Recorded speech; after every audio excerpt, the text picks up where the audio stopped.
Good evening, ladies and gentlemen, and welcome to the Thursday night edition of the Real Chat Daddy Show. I am your host, Chat Daddy, and I'm glad to be here with you guys. It is Thursday, July 23rd, 2020, and I have another exciting show planned for your viewing and listening pleasure this evening. As you guys all know, this entire month of July, we've been doing what's called Chat Daddy's Hotter Than July series, and I hope you guys have been enjoying each show. Tonight is no exception to the great show rule. We have a wonderful guest co-host hanging out with us tonight, fresh off of her appearance on Windy City Live today. I'd like to welcome to the show my good friend. We play with each other in so many different ways. It's not even funny. I'll just leave that where it is. My good friend, actress and comedian, the one and only Miss Erica Watson. Hello. Hey. Ooh, let me fix my lipstick. I look like I've been doing something bad. I know. Right. Get it, baby. Right. Okay. You look good, though, girl. You look good. How are you, Miss Pound Cake? I'm good. I'm sharing the show now so people can tune in on my feed. Tune in to see me and Chat Daddy. Because I'm like, I'm realizing I need to start sharing it.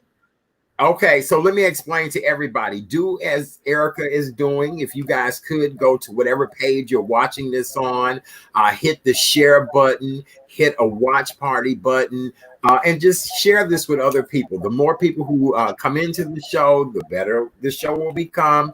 And we're trying to make this show really a show that people really would love to be a part of each and every night. So just like Erica started a watch party, you can do the same too. Go over to YouTube. Also subscribe to the Real Chat Daddy Show on YouTube. I greatly would appreciate that. So Erica, honey, I look up and here you are on TV today.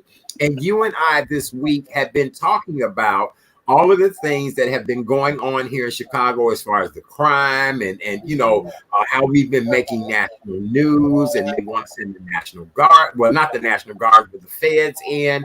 And so I look at, Windy City Live at 1 o'clock, and who on there giving her opinion other than Madam Poundcakes, the one and only Erica Watson. Yes, Madam Poundcakes. I love that. You make me sound very tasty. Yeah. Listen, I'm supposed to be the funny girl, excuse me, the comic, and I'm finding that more and more people are reaching out to me to get my opinion about some of the most serious and pressing issues that are in the world today. So, when George Floyd was murdered, they had me come on, and then today we're talking about all the violence and things that have been going on in Chicago. And it's just, I'm so heartbroken that I just don't even know what to say. You know what I mean? Like, it's a tough time in this world right now. And then on top of that, the violence in Chicago. But in many ways, some of the violence is predictable, especially when you think about the situations that people are living in, and now we're dealing with a pandemic. So, Right. Well, yeah. Erica, I thought you did an outstanding job today. A lot of times when situations like this happen in our city and in our community, they oftentimes go to the wrong people for just even to be able to have that dialogue. Yeah. And somebody like yourself, you are passionate about our people. You are passionate about our communities. And you are just sick and tired of seeing our Black babies' lives wasted. And so I commend you today for everything that you said. Yeah, and the thing is, too, I try to have a bit of an objective viewpoint, meaning I feel like even in my own life, when I have a problem or issue, I got to get to the core of it. I don't want to just put a Band-Aid on the situation. And I think in many ways, when it comes to violence in Chicago in particular, we throw out these things like, where are the parents? Well, if we got to go back to the old school. People just ain't raising kids like they used to no more. And it's like, and I understand where you're coming from. But now let's really analyze what's going on and what led us to this point so that we can stuff out these problems and start to actually fix things versus just going to the same old, same old. Well, radio legend Chris Bass was my co-host last night, and he and I talked about being Black men growing up in the city of Chicago. Yeah. And Erica, I'm much older than you, my dear, but this gang violence and the problems in our community have been going on for so long that we're looking at probably 30 to 40 years of this being a problem in the Yes. Black community. And at some point, this has got to come to an end, to Yeah. even where, a lot of the conspiracy theorists and a lot of real estate developers I know believe that a lot of this crime is being targeted to be able to, clear out Chicago. And you and I have kind of alluded to that in ways, but then, we don't want people to think we're conspiracy theorists. But I have met with real estate people who told me it's all going to be gone in a matter of time. So just hold on. And I said that on the show last night. So I'm hoping this crime is not attached to trying to change our city. Well, I think this is the thing. Unfortunately, when it comes to situations like this, where you have a lot of crime, it's systemic. There are so many different reasons. And I think that as Americans overall, we've been kind of trained or groomed to just say, this is the problem and this is how you fix it. But we have many problems, and each one of those many problems has many reasons that led to one of those many problems. So this is multidimensional. It's like, so there isn't just one problem, crime, and then one way to fix it or one thing that's causing it. It's like a lot of different types of crime. We're talking about gun violence. We're talking about an uptick in sex trafficking in African-American communities. We're talking about a possible, that people aren't talking about anymore, but a potential serial killer that was killing women in the Auburn, Gresham, Inglewood, and some of the West Side. And they've been doing this for the last 10 years. So there are a lot of different crimes and problems, and many of it is rooted in the same things, but there isn't one answer. And then also, we got to realize that if everybody does their part, you may have maybe police brutality and injustices in the criminal justice system is your issue. Okay, babe, you jump on that. Okay, that person, they dealing with the education issues. They gonna jump on that. Okay, these people are dealing with the violent crime with gun violence. Okay, over there, they dealing with whatever. If everybody does their part and focuses on their stuff, and then the leaders get together to convene and say, well, this is what we worked on. This is what we did. Oh, and this is what we worked on. We'd be good. But we've come to this, now we're arguing on which is the most pressing issue and what people should be doing. And while you're focused on that, you could be doing this. And it's like, but if you focus on yours and I focus on mine, then we will get rid of a lot of the things all at once. We're too busy pointing the fingers and trying to figure out what is the most important and which is the best way. Well, now, just to play devil's advocate here and to kind of go with something that I had heard that ever since all the looting and rioting that went on in Chicago, and then ever since those police officers were found resting in Congressman Rush's office on the South Side, that now the police have the attitude of, okay, let them do whatever they want to do.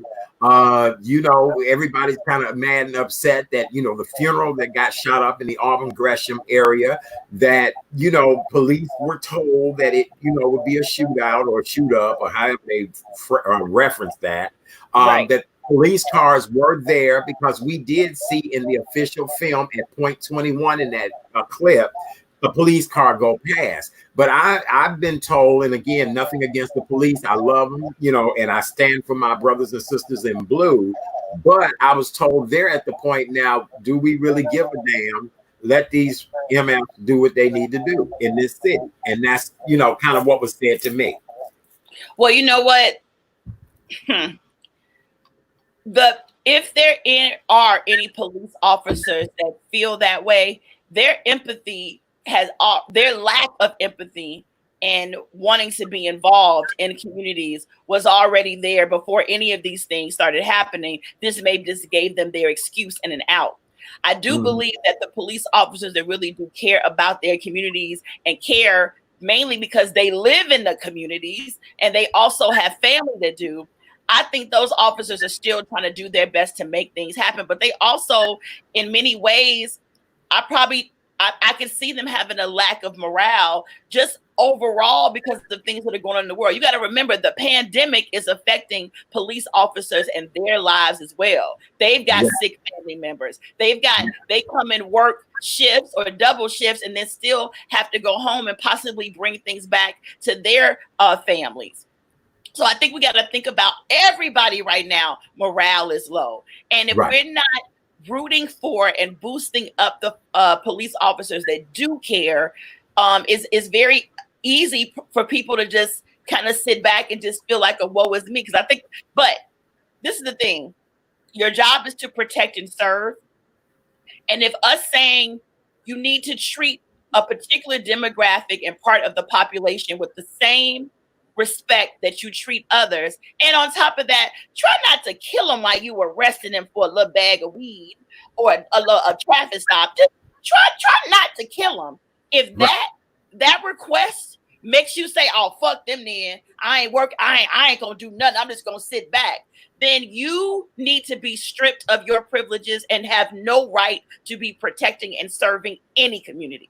But I don't believe the majority of them feel that way. I think overall, the morale of the police across the nation has been on a steady decline for years. But now people are sick and tired and literally sick and dying. And we're all stressed out. That doesn't give you an excuse not to do your job. But I do have some understanding of what they could possibly be going through. Oh, absolutely. Oh, absolutely. I sympathize and empathize with all of our brothers and sisters in blue, our first responders. Now more than ever, people's anxiety levels are at an all-time high. Again, you go to work and not necessarily sure what you're going to walk into each and every day. And so I understand it 100% of the struggle. But when you really look at things, our country is at an all-time low right now anyway. And so, we've got to do something, and I don't know what it is. And then we keep asking for, the community activists to come forward and talk and share their thoughts and ideas. But then sometimes I think they're going to the wrong community activists. And I said this earlier, somebody like you, Erica, you and I live in the pulse of all of this. We know, but I don't know if people really value our opinions like they should. No, many of them don't. I mean, for one thing, I think the fact that you and I are funny and do a lot of stuff with entertainment, and people tune into us more so. People do tune into you for the news of the day. People really tune into my little show I do for the dirt of the day, right? I'm just a little naughty and a little nasty on my show. But I do think that you have a very expansive base of people that are like, they want to know what's going on. We're going to tune in to Chat Daddy because we know he's going to give us a lot of different perspectives. Even when it's something you don't agree on, you still will play devil's advocate and show both sides. Right. At the same time, listen, up until this point, many people that are running these non-for-profits and that are doing the community work and community activism, a lot of them have had to play safe so that they can continue to get their funding and and get the resources to do the things they do.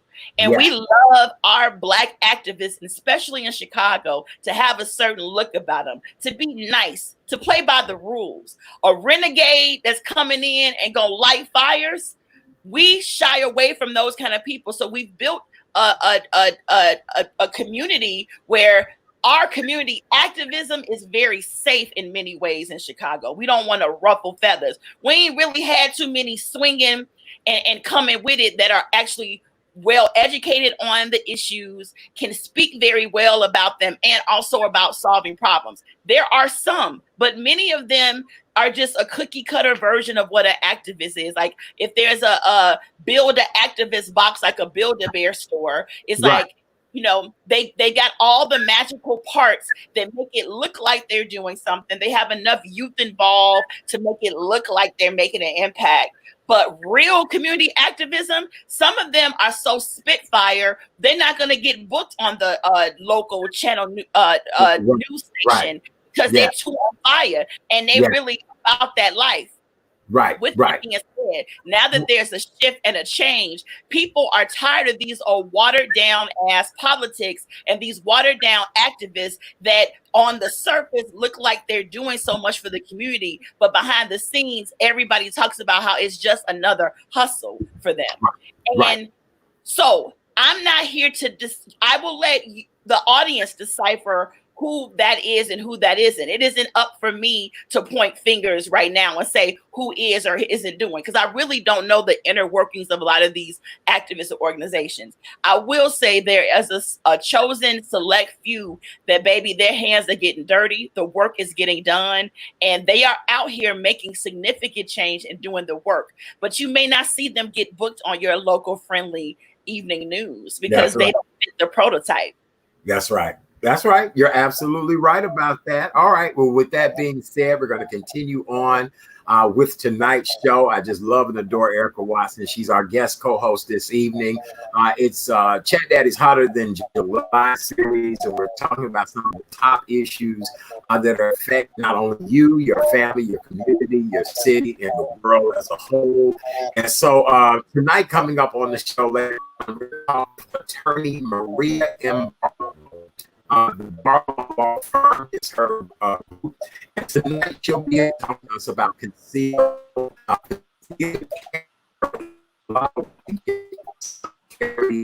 Course done.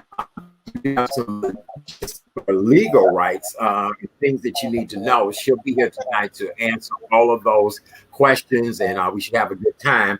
And then the one and only Erica Watson, we talking about a lot of different things.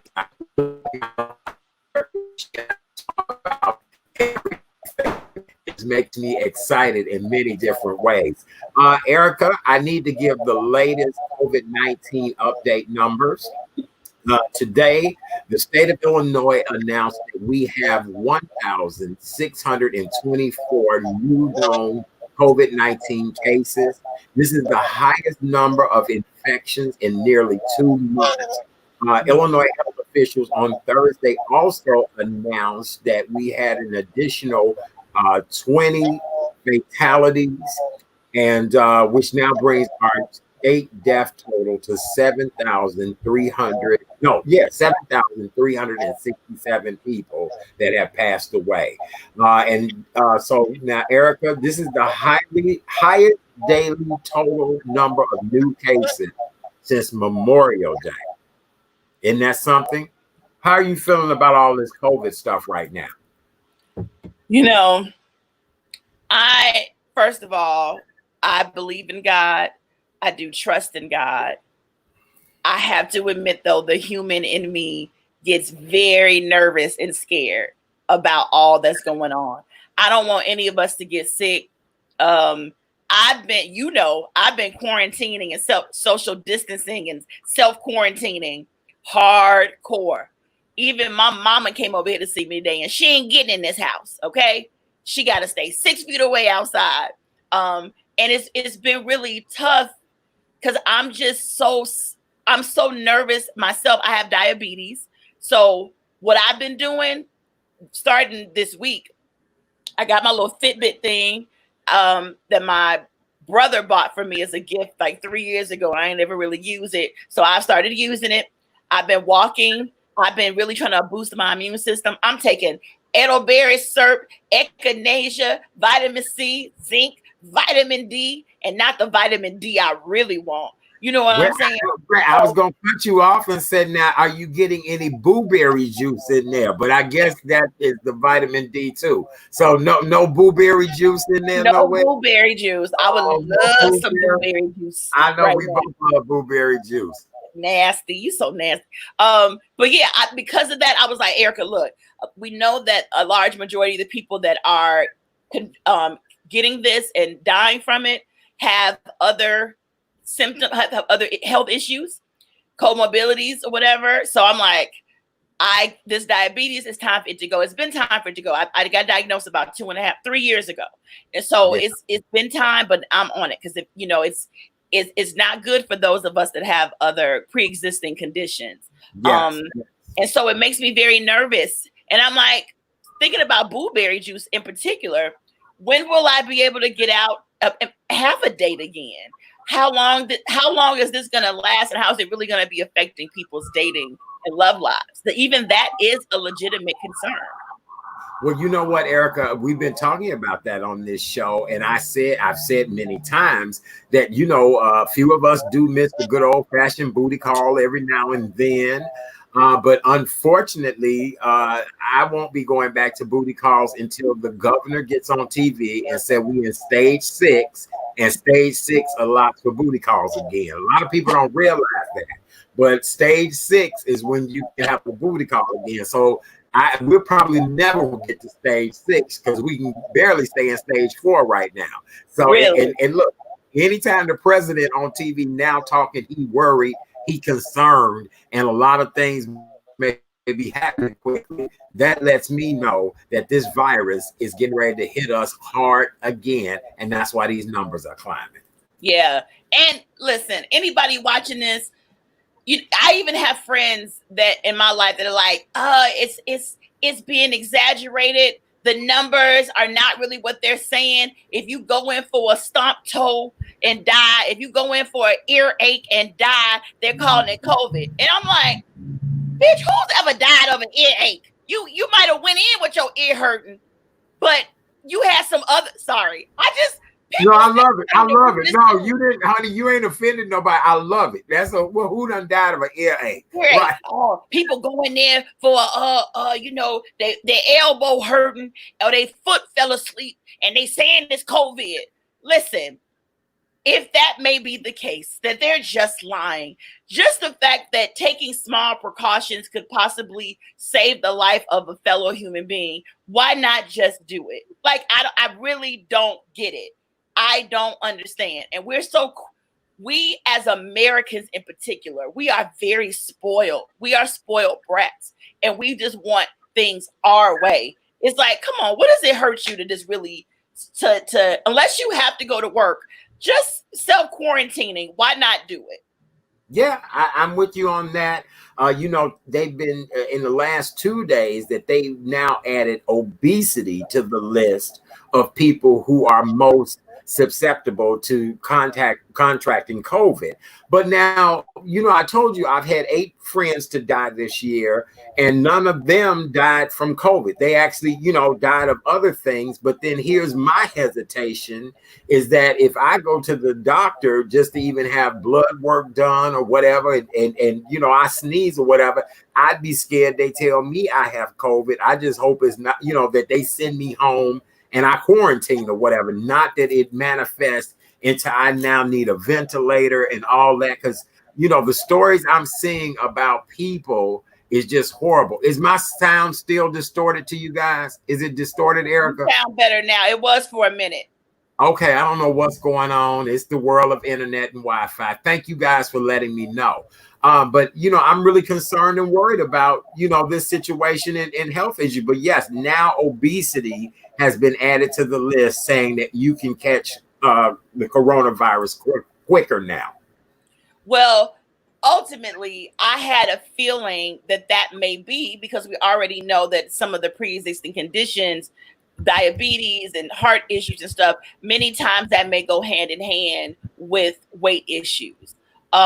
Ultimately, the bottom line is that any of us can get it and perish at any time. We need to, no matter what, focus on keeping ourselves and our families safe. So don't say, girl, I wear a size 6. I can't catch COVID. Skinny people can't get it. Oh, yes, they can. People are getting it. The people that I know that have died from it did not have pre-existing conditions and also were not plus size people. So it is happening. But ultimately, you got to be responsible for you. I've decided to self-quarantine. I don't leave my house really unless there is some kind of emergency or reason that I have to go out. There's something going on with me in August where I'm going to have to go out of the house for 2 days for a project that I'm working on, but they're making all of us test for COVID 72 hours before we come together. And if anybody has it, then we cannot come. And they've got all these safety precautions in place. And we've even signed agreements that leading up to this thing that we're doing, that we will even self quarantine. So we're trying to make sure everybody stays safe. So, wow, I know a couple of people that are trying to have conferences or retreats in October or November or towards the end of the year. And I'm thinking to myself, I'm not trying to do anything like that to congregate with a lot of people. I'm not. I just, I'm just fearful. And then this is a traveling convention or whatever. And I'm like, oh, no, you just don't know. And I know we're doing social distancing and things like that, but it's still frightening to me in many ways, Absolutely. And, I had thought about going away for 2 or 3 months myself, either to Barbados or Jamaica or somewhere where I could work remotely, still do my show, and go there and go in the bush, honey, with some Rastas and let them feed me all kind of roots and crazy stuff so I can start getting some of this weight off and building my immunity. But then I was like, the problem is the plane ride. The problem is the airport. And so is it worth me doing that to take a chance and getting sick? I've decided to hanker down. Right. But I will say, I'm surprised that so many people are risking it all, going out all the time, social gatherings with friends and family. And I've had people get mad at me because I won't hook up with them. One of my girls like, oh girl, we can get together. We can just go for a walk. I'll come pick you up. I'm like, you want us to ride in the car together? No, like, we need to keep our distance. Like, people are going out of control with this, and it's really mind-boggling to me. It is in many different ways. So, all right, let's continue on. Today, our President Donald J. Trump, announced that the Republican convention, the Republican National Convention, will be canceled in Florida. He has not decided yet where it will take place, but it will not happen. And he is continuously calling the coronavirus the China virus. And, look, Miss Poundcake, you and I both know, if we go in anybody's television show or anybody's radio show and we sit up and call something the China virus, honey, they'd have our heads on a damn platter. And then, first of all, I thought it was the coronavirus. Okay, let's be clear on that. COVID-19 is his nickname, but there's nowhere in the world am I going around saying to people the China virus. That's just ghetto and ignorant. I don't care what color you are, it's ghetto and ignorant. You know what I'm saying? It's absolutely horrible. I even felt funny saying the Spanish flu. I know that's what it's called, and that's what they say. We are living in the Twilight Zone. That's the only thing I can say. I think we're on an episode of Twilight Zone, or like that movie years ago, The Truman Show, with when he was in the middle of a reality show and he didn't know it. Every day I feel like it's some people watching me. His camera's up in here. I'm like, I must be on a show right now and I don't know it, because the stuff that I'm seeing happening nowadays, it really is crazy to me that in 2020, this is the way people that behave. I don't. Donald Trump is problematic. And I almost don't know what to say about him. I personally would love to have a conversation with him. Because I know people will be like, that ain't my president. He's the president of the United States. And I think that many people, not all, got to be careful with what you say because people get so upset. Many people in the Black community in particular wanted to cancel Donald Trump. It was like, well, if anybody to go meet with him or talk to him, we're going to be against them. But if he's the president and we want certain things for our community, how do we get them without sitting to the table and making our demands? That's right. don't have very laser focused leadership in the African American community. And I really, even though Black people are not a monolith, and I hate to paint us with one broad stroke, there really is just not a very structured leadership in our various communities that could say, you know what, we're going to go with our 10-point plan or our ask as a community and say, yeah, Donald Trump, we don't like you and we don't like your politics, but you here and we got to mess with you. So this is what we need. Right. And there has to be some people that are sensible, that actually really care about the communities and that live within the communities.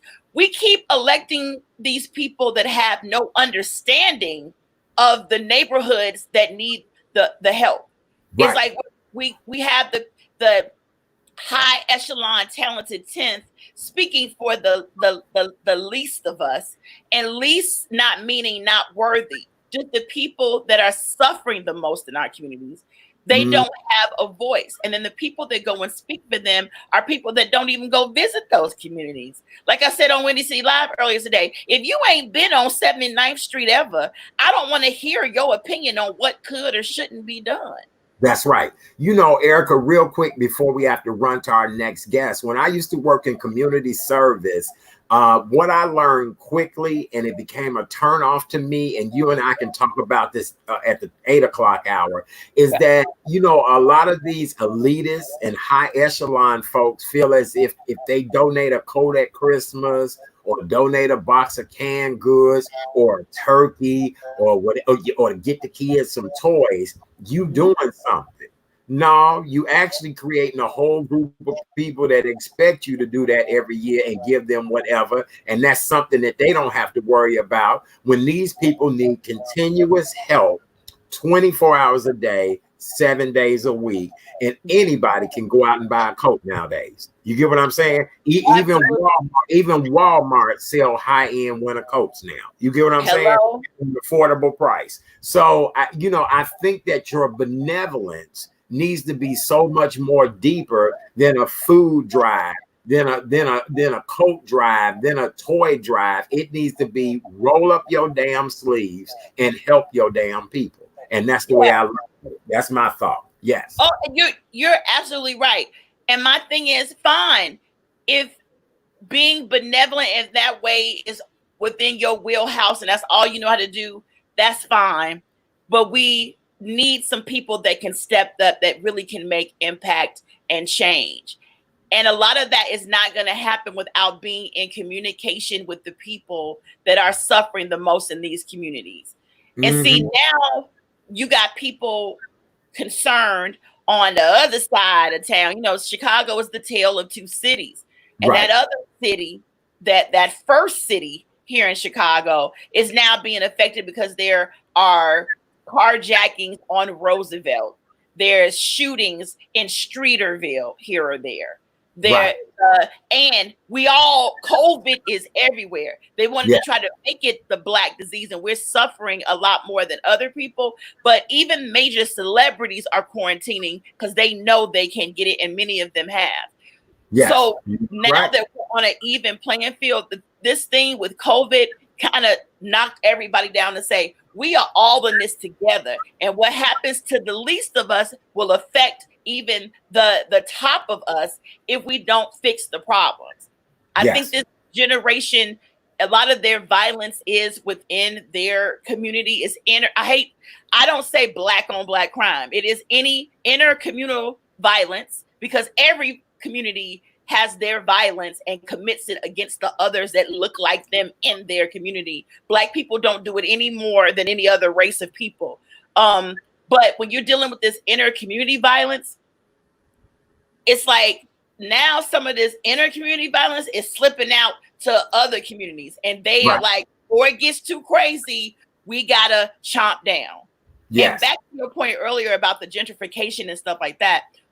Another reason why Trump in particular is being criticized, because him sending the feds in looks like he's just playing to his constituents, playing to his base, that, I went in and we got the savages in check.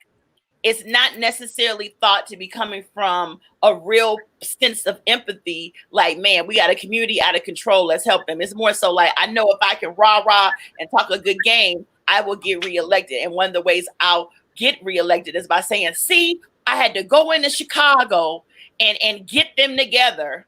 But that's what his base wants to hear. Right. It's never before. Listen, and I know we got to move on. My Facebook page is full of people of all different races.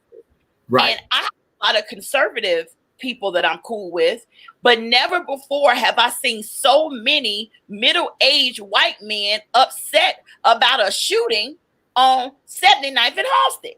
Like, they are snapping and going off and saying things that I'm like, you ain't never even been to Chicago. I got some of my boys in New York that are white boys that I do comedy with. They're like, man, Chicago is just out of control. The senseless killings. They need to do something. Sit in the feds. What are you even worried about it for? You ain't coming to Chicago. You ain't never. Not 79th Street. And especially not 79th Street.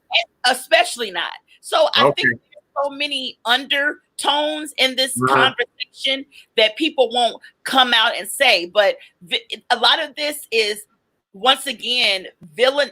Listen, when a young white male suffering from mental illness does a mass shooting and kills kindergartners, we focus on the victims.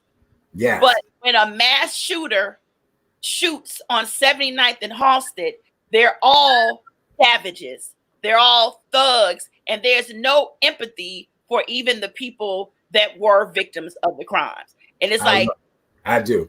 All right. Well, let's table all of this. I love you, Erica. Erica Watson is our guest co-host this evening, Miss Pound Cakes. You guys saw her earlier today on Windy City Live, and she gave her take on everything that is going on with the crime here in our city. Erica and I both love the city of Chicago, and the city of Chicago has been good to both of us. As I always say, Erica, we them ghetto superstars that everybody love, and we appreciate you all for the love and adoration. You the superstar. You the superstar. Everybody don't love me. And a lot of people don't even know me. You the superstar. Well, thank you. People, everywhere I go, people take pictures with me, love on me, all that I do. Well, Erica, our next guest is an attorney, and you know they charge you by the minute the moment they come on. And so, you know, I don't want her to send me an exaggerated bill, but we are honored to have her here with us this evening. She is attorney Maria M. Barlow. She is the founding principal of the Barlow Law Firm, LLC. Her office specializes in family law, criminal, and civil litigation. And so tonight, Erica, with all this crime going on in the city, you know, the beginning of the year, I went and took the conceal carry class with Javonda Lynn Donegan. She owns a conceal and carry company.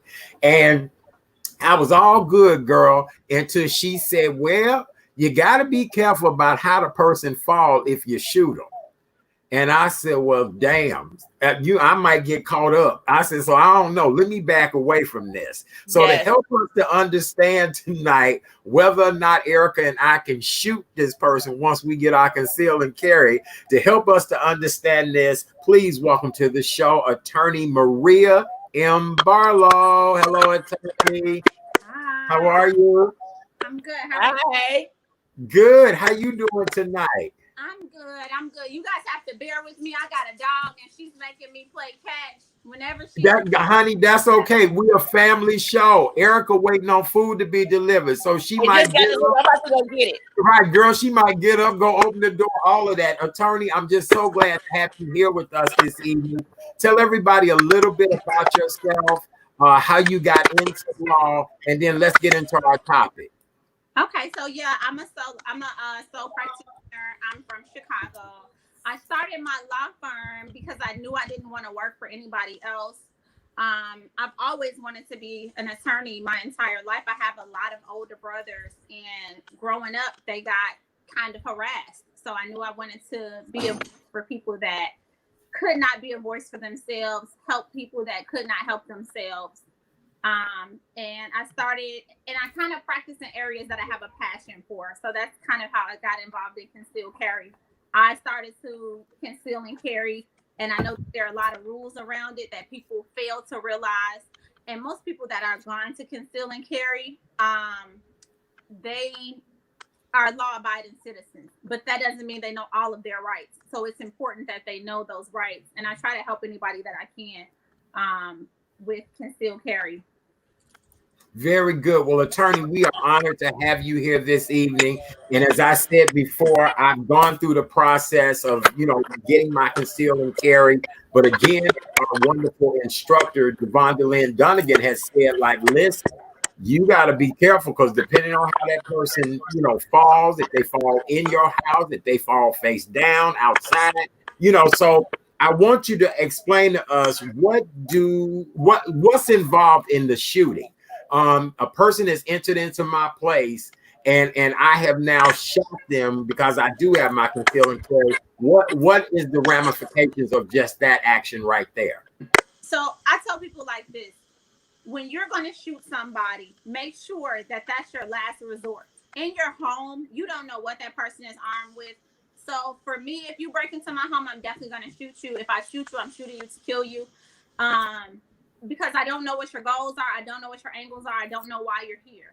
If you're doing it inside of your home, you have a little more leverage as to what the law would find a reasonable person to believe is a threat. So remember, a reasonable person is a person that doesn't exist, that believes that this should have happened. So that's subject to whoever is in the jury box at that time, if you take a jury, or the judge at that time. So you always have to keep that in mind. If you're going to pull your firearm and if you're going to fire at somebody, I always recommend you never to shoot someone in the back, because it may appear as if they are trying to escape or leave and they're no longer a threat. But if someone's in your home, you've got to do what you've got to do.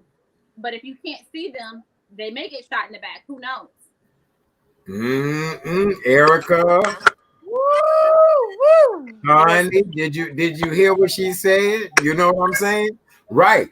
Because I'm going to be like, look, keep looking at me, boo-boo. Keep looking at me. Keep looking at Don't turn, boo-boo. Don't turn. Don't turn around. Don't turn around. Don't turn around. See what I'm saying? And that makes me nervous and worried because, and again, in a split second, the whole dynamics of that can change.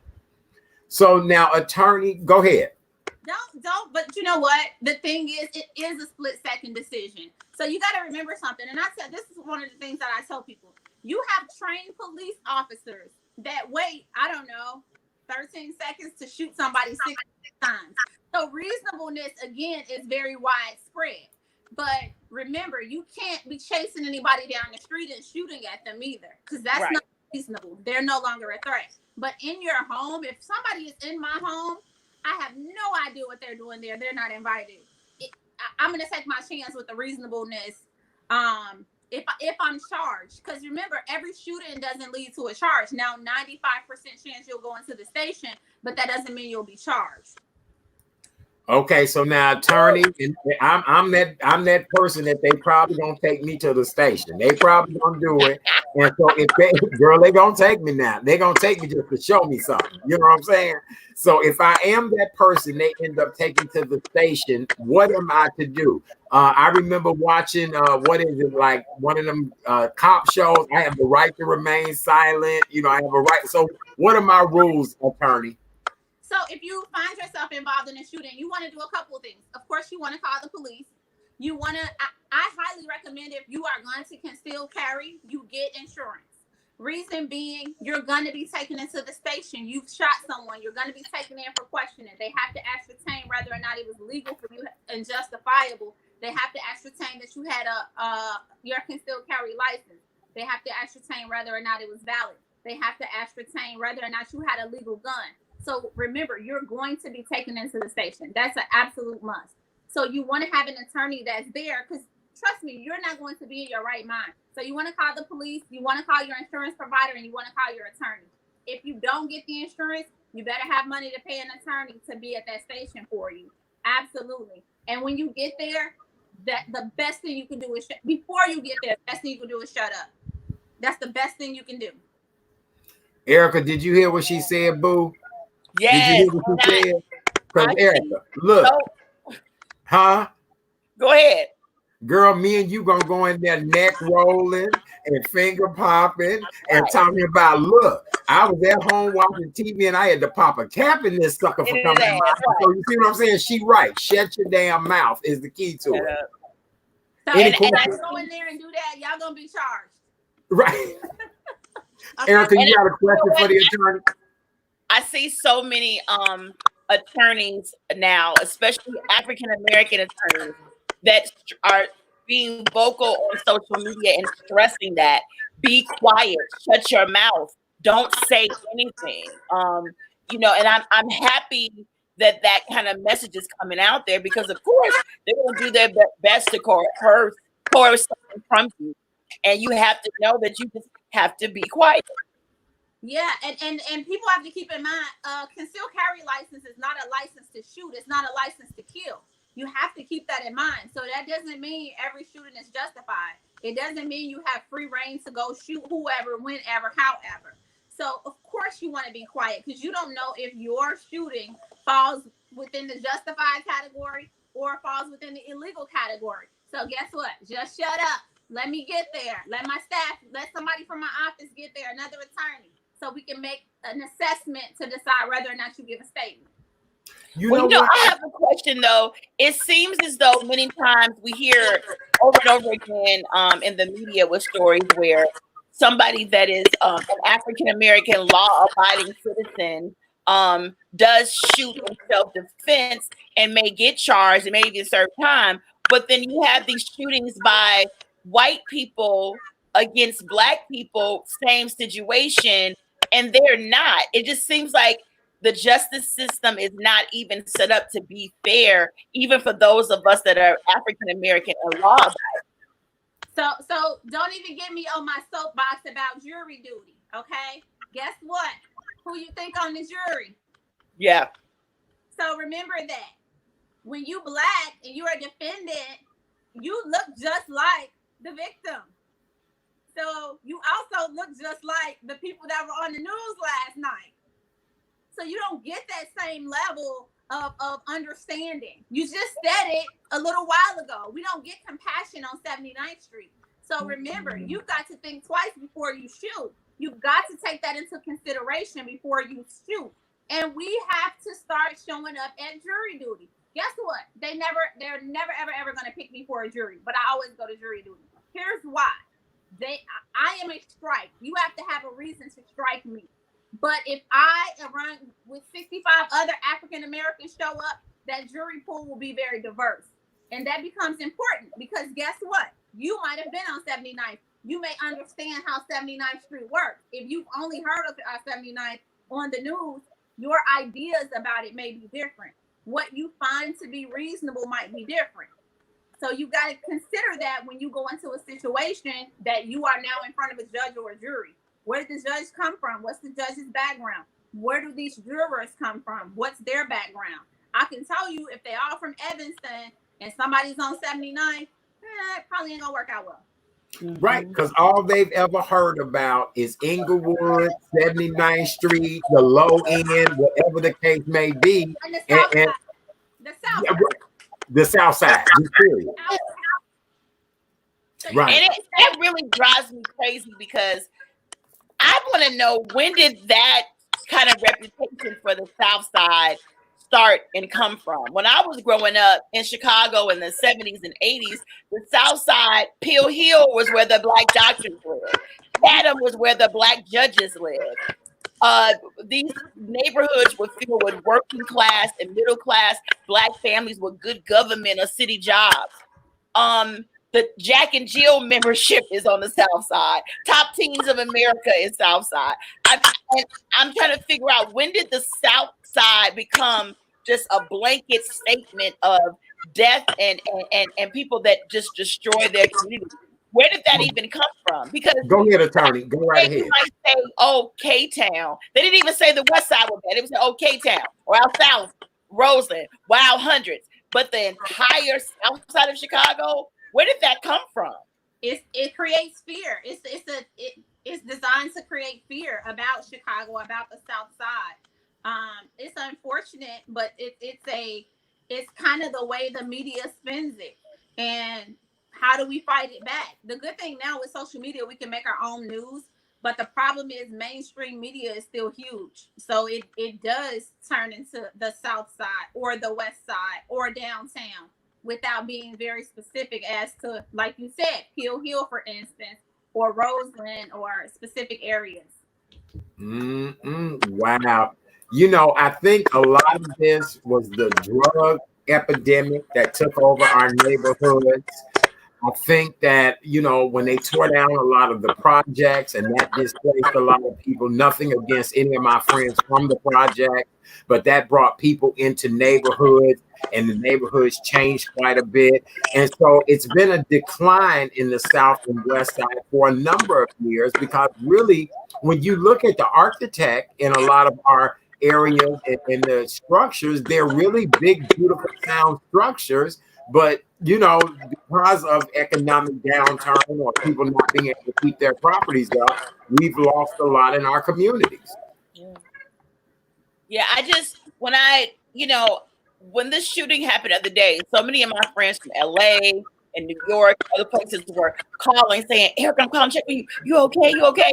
Some of them don't even know exactly where I live. They were just, the fact that it says South Side of Chicago, they think it's an 8-block radius. And I'm like, do you know how big the South Side is? But I'm like, no, I'm fine. Yes, there's crime, but this feeling that everywhere we go, that all of us are out here killing and shooting each other, it's just not true. It's not true. And even the violence is heightened in certain select neighborhoods. But the thing is, listen, I am a part of the media. Art is part of the media. And we both know that when you go into newsrooms, you're not going to see many people that look like us. And that's part of the problem, the lack of diversity. So the people that are producing the newscast are coming from their frame of reference. And we need more diversity in there to make those decisions. But every time you turn on the news, it's about a shooting on the South Side by a Black man. But we ain't talking about all the stabbings and the rapes and the murders on the North Side. I just don't understand it. Attorney, what do you think about that? I mean, are you originally from the South Side of Chicago? I am. I'm from the South Side. I grew up not too far from Hill Hill. My office is not too far from Hill Hill. That's right. That's right. 83rd and Stony. Yeah, I'm a strong proponent of the South Side. But again, it's about how the news spins it, right? She's correct. They don't talk about the things that go on the North Side. But how do you create fear, right? By telling them, oh, this is happening on the South Side. So it is a very blanket statement about the South Side. And it does seem like the South Side is a few blocks of area. But unfortunately, it's not. But the problem that we have in Chicago in general, and especially in a lot of Black neighborhoods, we don't have a lot of community investment. That's the real thing that we need. We need community investment, not just people saying that Black lives matter. We need them to come and invest in these communities, live in these communities, put activities for our kids in these communities. Show us that we matter. Don't tell us, show us. Show me the money. Yeah. Don't donate the money. You guys were talking about it earlier. Don't donate the money to food and toys. Don't come put the money in the community so people can work for what they need. Not you give them what you want them to have. Yeah, I agree with you 100% on that. I'm so disappointed. Now that I live out here on the South Side, I ended up finding some place that I loved, Mathers more than a cafe at 83rd and Wabash. I am of that age where I could go there. Great restaurant there. They have wonderful programming, everything. They announced that they're closing down for good. They're not coming back. Oh no! I love Mathers. I'm not in that age group just yet, but the food is slamming at Mathers. Oh, absolutely. And it was a great place, wonderful programming. I've never gone to any of the social events because, again, I ain't that age yet, but I would go in there for classes that they would have. I would go in there, of course, to eat. And so they were going to be closed to the end of the year because of the pandemic. Now they said that they're closing down for good and going out of business. So again, that's another, way of our neighbors in this area to be socialized. They can't even be, especially the older population. Right. They can't even go to be socialized anymore. So I'm with you on that we need investment on the south and west side of the city. And to realize that asking for an investment is not asking for a handout, because the other neighborhoods are getting investments. We are due. They should be just as accessible to us as they are on the Magnificent Mile. And the truth of the matter is, the things that they're getting in Lakeview, the things that they're getting in Rogers Park and other neighborhoods, those things are not being funneled to our neighborhoods. It's unfortunate, but we've got to make our demand. But when you don't have your leadership, you don't have anybody to go in and fighting for you. Not that we can't fight for ourselves. All of us come together and say, this is what we want. Why? Listen, they just are going to be opening one of the first selective enrollment elementary schools on the west side of Chicago. How do you have a whole west side and there's only one selective enrollment, and it's really more so north? Right. A whole side of the city. And then in Chicago, these parents have to, first of all, it shouldn't take all that to get a little Negro in kindergarten. Like, these parents are stressed the hell out trying to just get their little kindergarten in a selective enrollment school. That is crazy. And we're taking it, but we've got to start fighting for these things and demanding them. Here's the thing. I'm sorry to go up on my rant. Go ahead, Attorney. Stop blaming everybody else for these problems, though, because here's the truth, and nobody likes to talk about this. We could change it if we wanted to, and how we do it. I tell people this all the time: lock your pocket. One thing Starbucks should have showed us very recently, when they said it was gonna be no Black Lives Matter. As soon as they heard wind of Black people locking their pockets, they backed off of it. We have the money, we spend the money, but we don't spend it with each other, and we don't demand investments in our community. Lock your pocket. I just got through telling my friend's like, oh, where'd you go for dinner? I'm like, oh, it was a Black-owned restaurant. I've only been buying Black lately. Lock your pocket. Make them invest. You think they're going to stay on the north side if you don't go and spend money with them? They won't. They won't have the money to do it. We have to get together, get a Black agenda, and lock our pockets until they do what we want. We have the money. We have the ability. We just don't do it. You want to make Black Friday, blackout. Don't buy anything. Just decide, I'm not buying anything that's Black owned, and I'm not buying what I don't need. Right. And you know what else, Attorney? What blows my mind to the other side of that, you are, first of all, 1,000 and a million zillion trillion times correct. But the other side of that too is, just because you are a Black-owned business doesn't mean you shouldn't be getting green money from everywhere. Many of these Black-owned businesses, they only focus their existence and their marketing on what's Black. Now, some things, if Black hair care, I get it. But hey, if you're an attorney, you can get some white clients. If you own a if you have a Black-owned restaurant, why in the world won't you at least invest some money into your marketing and advertising and PR so that we can get you on some mainstream television and get some of those white? And then why not see it as a viable outside? That's the thing. If you think about when the pandemic happened, and they're like, "Oh, come to Chinatown. We're struggling. Our businesses are dying. Come to Chinatown and support our business." I said, "I'll go to Chinatown when they come to Chatham and eat. Right. We'll come here and Chatham first, then we go to Chinatown and eat tomorrow." But they're not going to come support Black businesses. Not right now. Not today, because we don't make them. Because they look at the South Side as it's seen on the news. It's dangerous. It's scary. It's not a place you want to be. So until we decide, guess what? You can come over here. It's safe.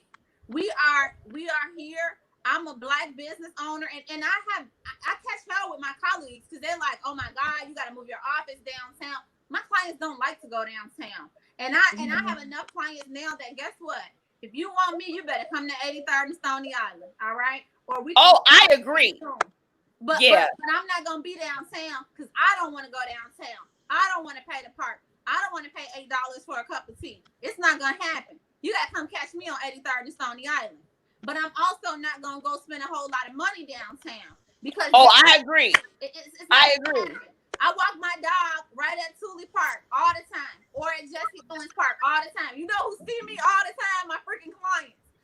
Almost at least twice a week, I run into a client. Attorney Barlow, what you doing out here? Walking my dog. I live over here. I see them on 87th at the grocery stores. Because I live here and I shop here, and so I expect people to do the same thing. I expect you to invest in this community, and I expect you to hold those businesses that you want to patronize accountable to these communities. Amazon is bringing this big old greedy butt over here, and they're going to bring some jobs. I'm sure they're going to bring some headaches too, but we need businesses, and we need jobs, and we need activities for our kids. If you look at who they say is carjacking, it's 10 and 12-year-olds. Why? Because none of the freaking parks are open for them to go anywhere and play. Everybody, I've always sent my son to camp, but the camp is, I think, freaking $300 a week. Who can afford that? So we need something for our kids too. That's crazy. It's expensive. All I know is that for me, and that's cheap. For those, and right, and that's still cheap.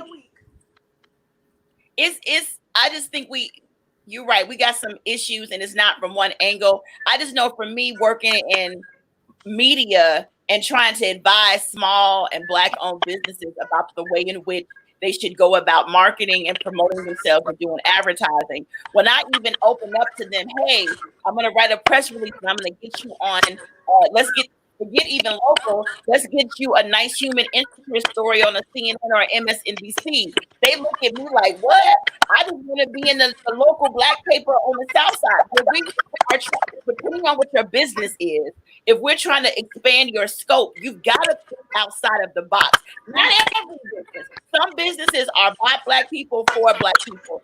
But if you own a dog grooming service, can't you also groom Becky May and Sully who's dog? I just don't understand. We've got to open our minds as well to so if we really true economic growth is not only making your business stay within an 8-block radius. You've got to think outside the box. That's true, but the problem is if you own it's a dog groomer on my block. But what's the chances? See, we do that, right? We'll go downtown because we figure it's better service. It's a review on my profile right now. The lady said, "Oh, I talked to a downtown attorney and they charge this much." Guess what? I know what I bring to the table, ma'am. Right. Downtown attorney screw you over. You come on back here so I can fix it, okay? Because I know what I bring to the table. I choose where I want my office. But my point, your office should stay where it is. It's no doubt. Yeah. All I'm saying is that if you're a person, listen, if you're a divorce attorney, I have Black friends that are attorneys and are Black and they're divorce attorneys. Their clientele is every color. That's all I'm saying. That sometimes it's about, listen, you want a man, you want a certain type of man, you got to spruce you up in a certain kind of way to attract your customer base. My stripper name is Mr. Pound Cake. Let me finish. This Pound Cake, let me let the attorney finish because we're going to move on in a minute. Go right ahead, attorney. So no, I'm saying we're saying the same thing, but what I'm saying is a lot of people, because of that fear of the South Side, still won't patronize your business because they're not willing to run the risk of being on the South Side.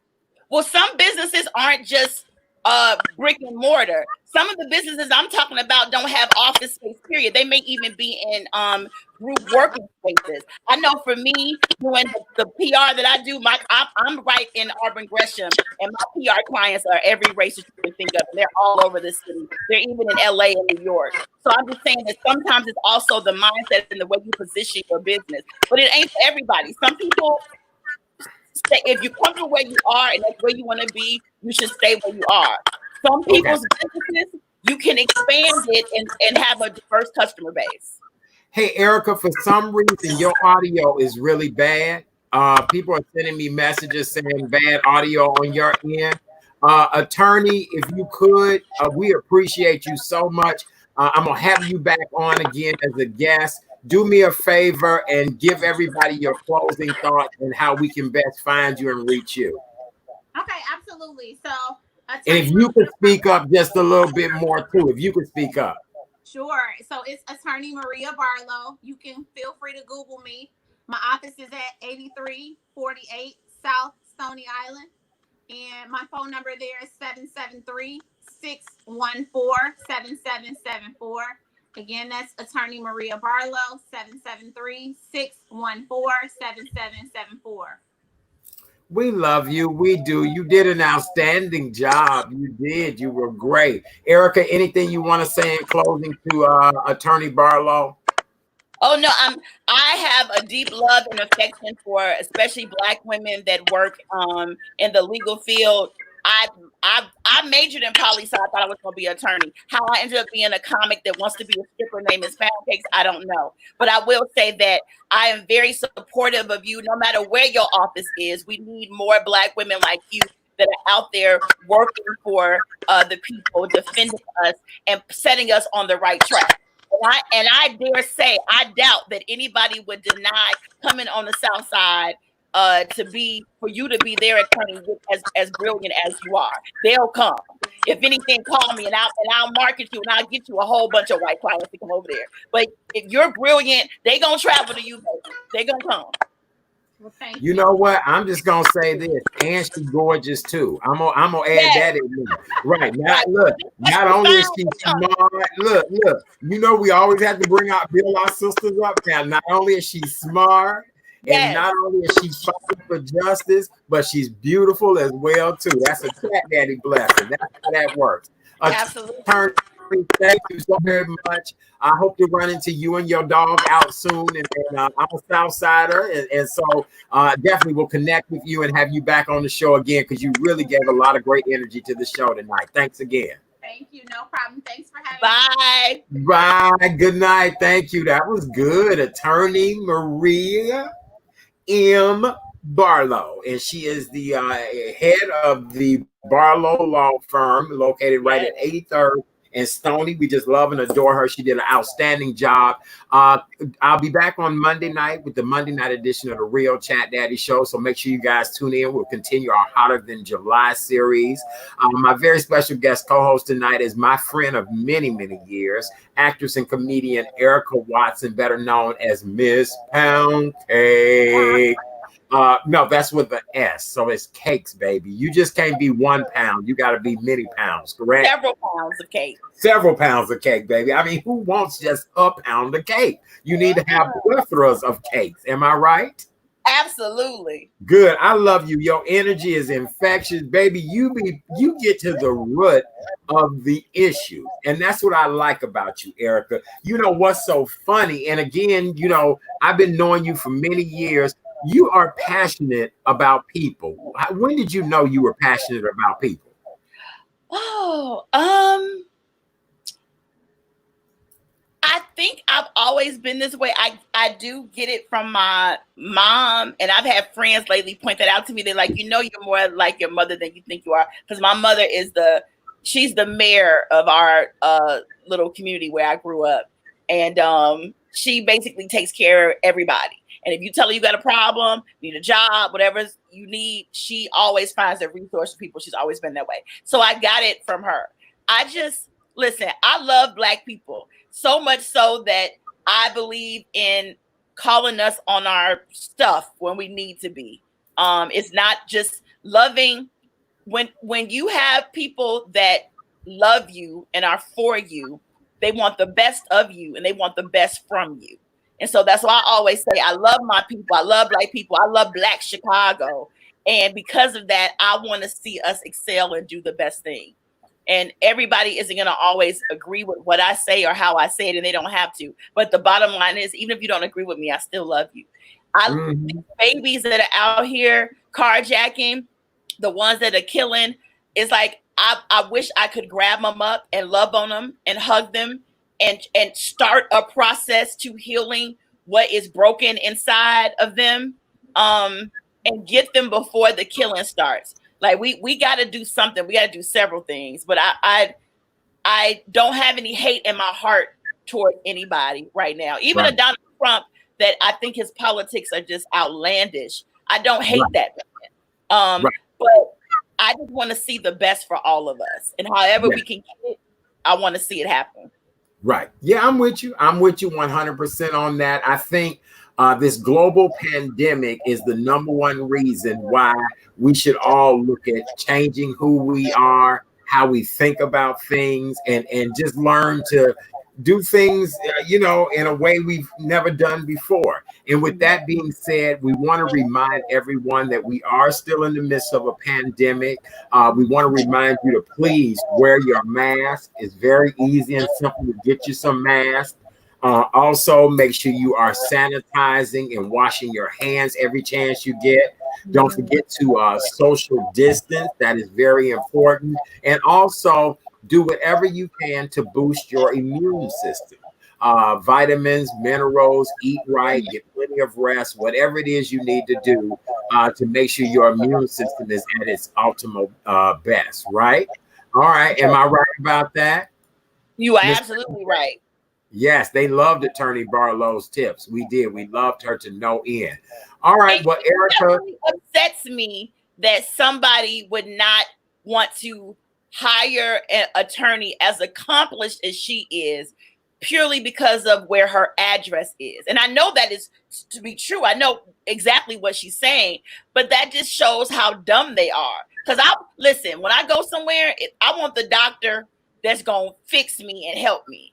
I don't Right. necessarily care where you went to school and where you're from and what you look like. I want the best that can Right. keep you alive. And the same Right. for a lawyer. I don't care if you want 83rd, 79th, 63rd. If you amazing and can do the job, I'm coming to you from wherever I am.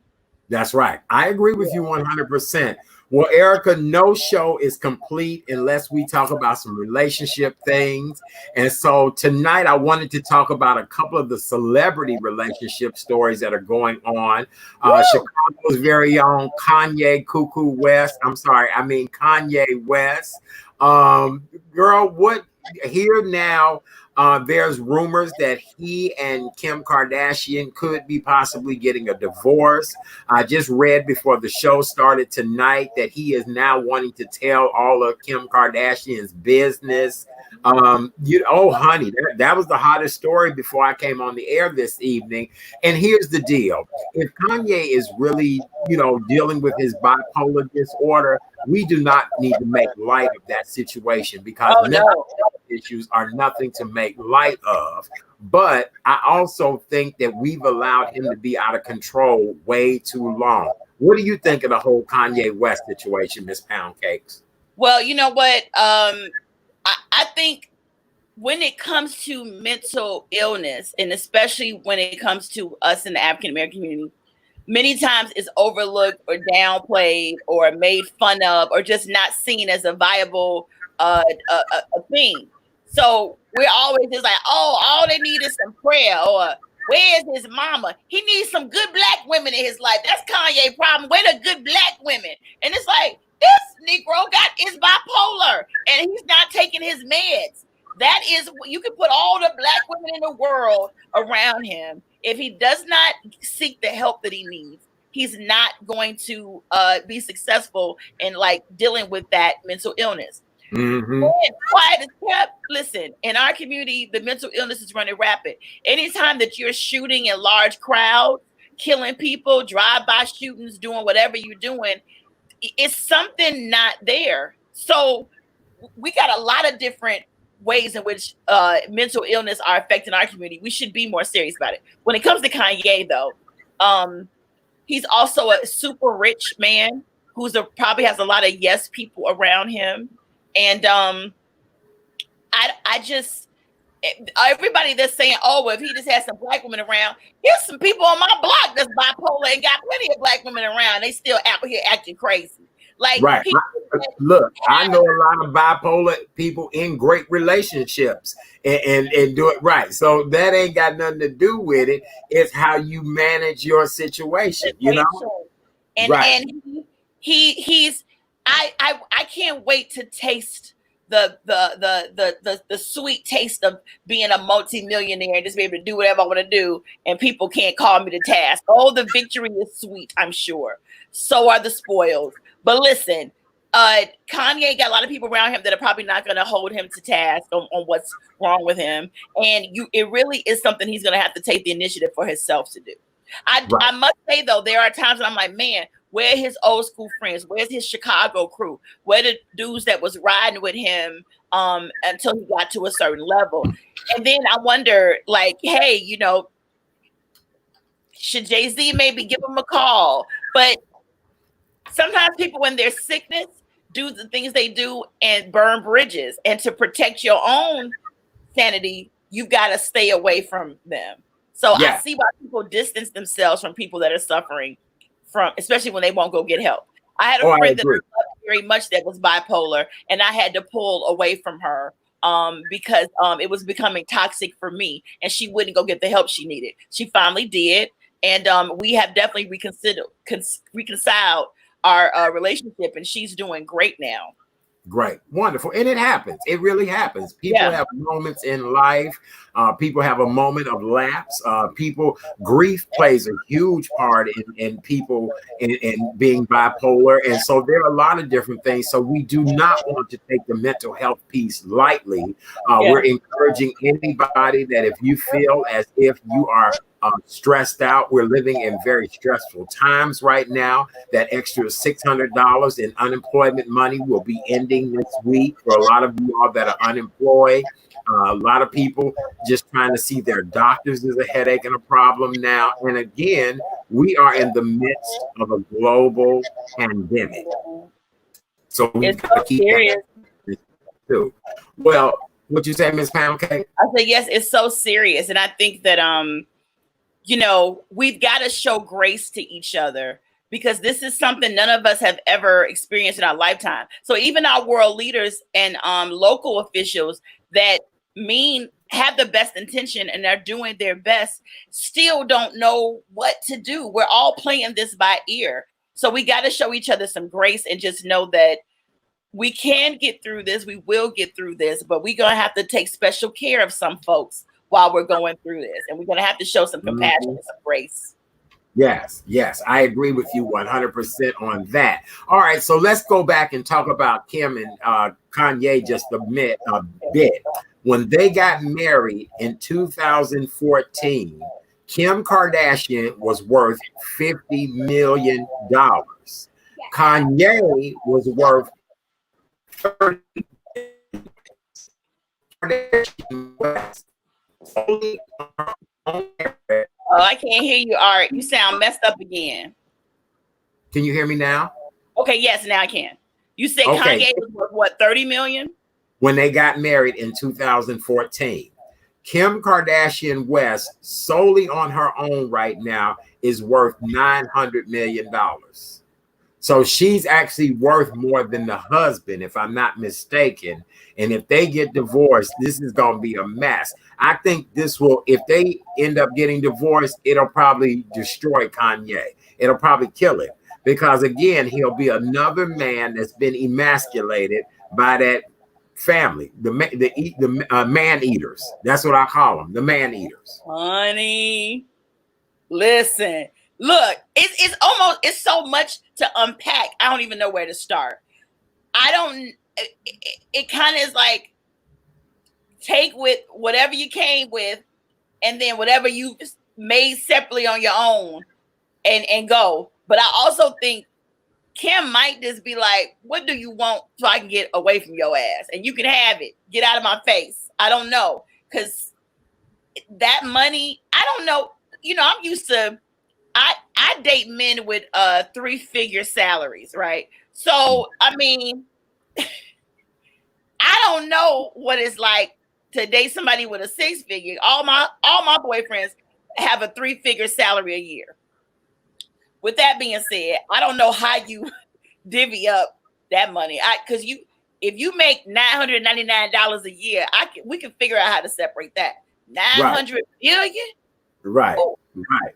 $900 million. What do you think? What do you think though? Like, first of all, how long do you think they had already been going through turmoil?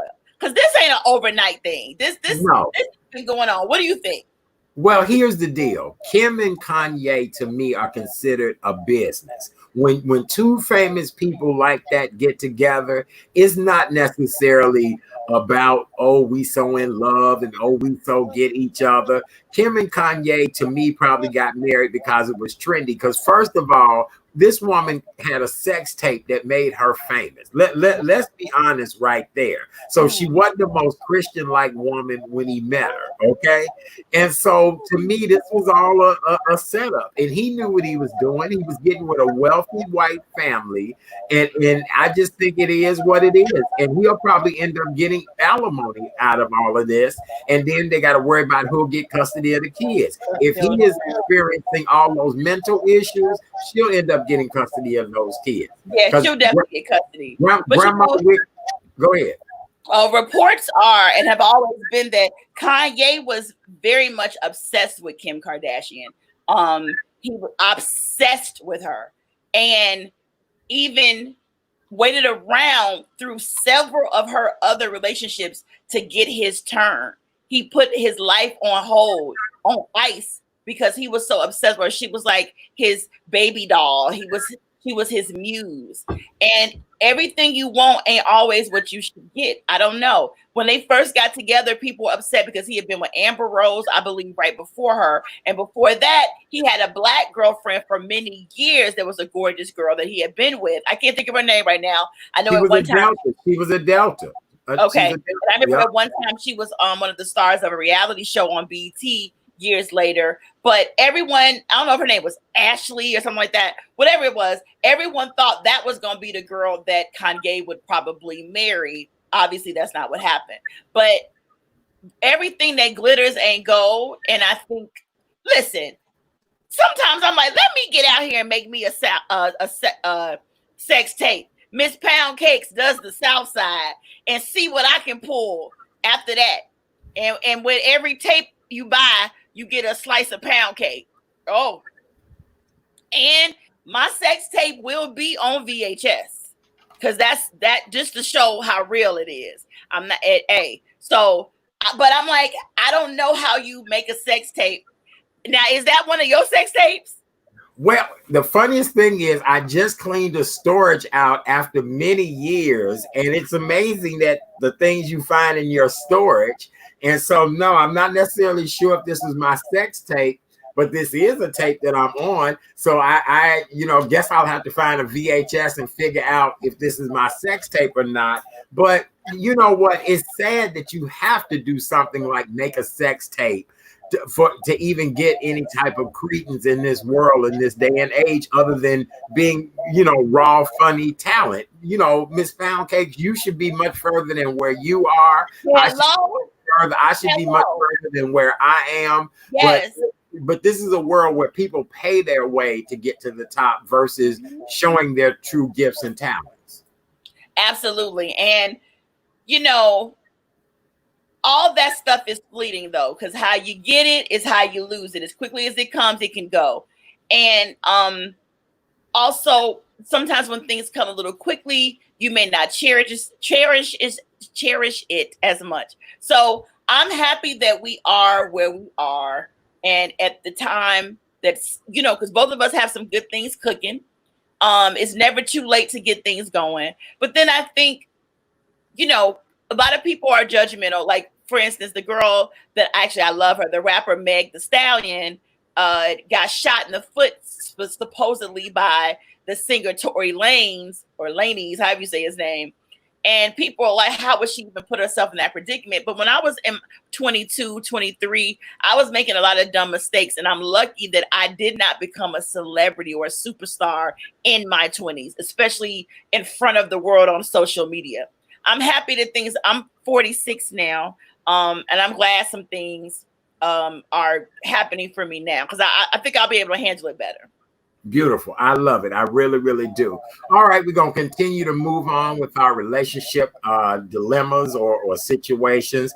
Another hot topic that came up is that Martha Stewart recently put a picture of herself out on Instagram. Yes. The 78-year-old Martha Stewart posted a sultry pic of herself on Instagram, and it said, "My pool in the East Hamptons is the place to be on an 89-degree day." In this photo, She had on a thin striped navy swimsuit, wearing light lilac eyeshadow and shimmery kind of pink lipstick. And she kind of gave you the Bridget Bardot, you know, she gave you duck lips, Yes. and she was trying to look all sultry. And honey, people went in on her. But I didn't see anything wrong with it. I thought it was good. Most people said that America's favorite homemaker was trying to look like America's favorite homewrecker. Yes, get into it. Do it, Miss Martha Stewart. Yes, Right. wreck them homes, honey. Listen, Right. I think Martha Stewart is actually, when I saw the picture, she looked gorgeous. I ain't gonna lie. I didn't see a problem with it. Listen, it's a pandemic. Folks are going outside, breathing the wrong air and dying. Things are uncertain. Life is never promised tomorrow. But in these times, people really can see the possibility of them and people they love not being here any longer. With that being said, y'all do what y'all want to do. Stop playing by these rules. Especially everybody over 50 and 60, if you want to get butt naked and make you a sex tape, go do it. Do it now. Because if you get COVID, it's going to be too late. Get it? Get out here. See Art with his sex tape? Now, he was back in the 80s making his. Now, these will be a new digital releases. I think you can get them on Blu-ray or DVD. I don't know. But Martha Stewart, listen, Martha, if you're watching, I'm sure she watches the Chat Daddy show. Martha Stewart, honey, get your thirst trap life. Get it. Do what you want to do with your little nasty self, honey. And I'm all for it. You being cook in the kitchen butt naked, honey. All them nice pies and biscuits and special things that you make. Girl, Miss Stewart, you know she a freak. She nasty, and the rest of y'all need to get nasty too. Everybody, if you quarantined at home with somebody you kind of like, go ahead and get you some. Take you a thirst trap picture and do it. I took a thirst trap picture last summer in Jamaica. You sure did. You sure did, baby. And I pushed my titties up, and I didn't have no top on and just some little short shorts. And I got my fat ass on the beach in Jamaica, and I took me a nasty, low down, nasty picture, honey. And it was cute to me. And I think my family was shocked, but I ain't worried about them. Look, get naked. So what? And here's the deal. I think, Snoop and Martha, I think she might get down on a little of the dro. And I think she might have had I think she may have had a little taste of the Negro. I don't know. I'm just saying. And it may not have been with Snoop, but I think, Martha and Snoop is an interesting combination to me, and I love them. And it, I know he's a married man and all of that, but I just find it very interesting. And I'm sure Martha's had her some of the dro. So, I don't know. She done had some dro, and Snoop done hooked her up with some of his boys that's fresh out of jail and needed some nice pillows of love to lay in and luxuriate. And she can cook. Hey, it's all good. So go ahead and wear your sparkle eyeshadow. Do what you want to do. And have a ball. Somebody saying sexy is not nasty. It ain't always, but it should be. Sexy and nasty goes together very well. So if you sexy and you not nasty, don't you dare come across my threshold. I want your sexy and your nastiness together so we can have a ball.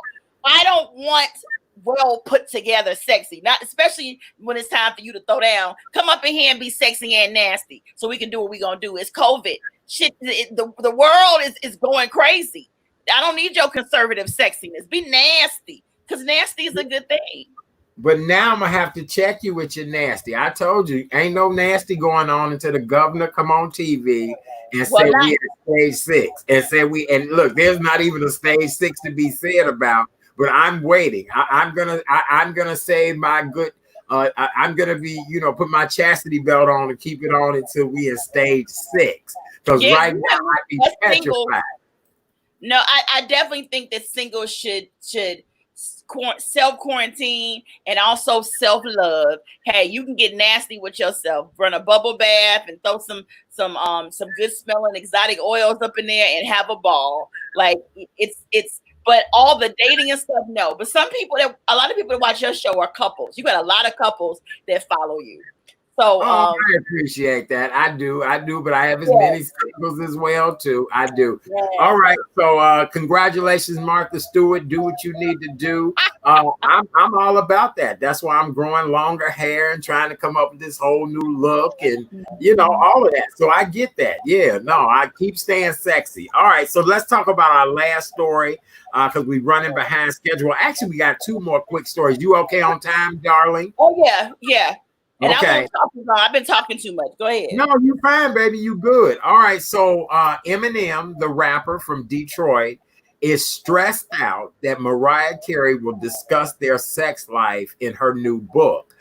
Singer Mariah Carey is scheduled to release her memoir soon, and her former boyfriend, Eminem, his legal name is Marshall Mathers, is reportedly stressed about the book sharing that the book will share intimate details that he does not want the world to know. The 5-time Grammy Award-winning Carey, 50, recently revealed what to expect from her forthcoming memoir. And so he, said that he may have been a little gun shy in that relationship when they were together. And he's worried about her talking about his performance. So now, Erica, I have a question for you. When a person has poor performance skills, do you discuss it and talk about it with that person? You know what? I've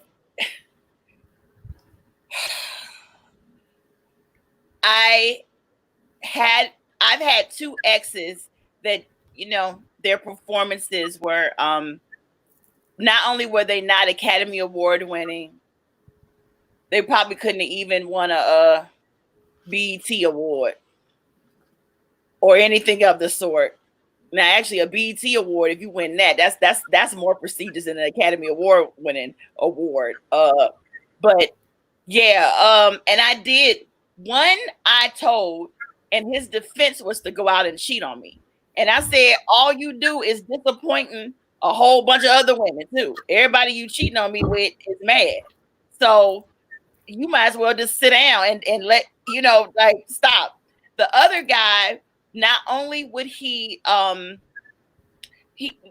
gun would go off very quickly. And then he would scream while the gun was shooting off. Okay, Sugar, when you say scream like what? Like Michael Jackson in the song Scream, or like, oh, like that? Well, no, like,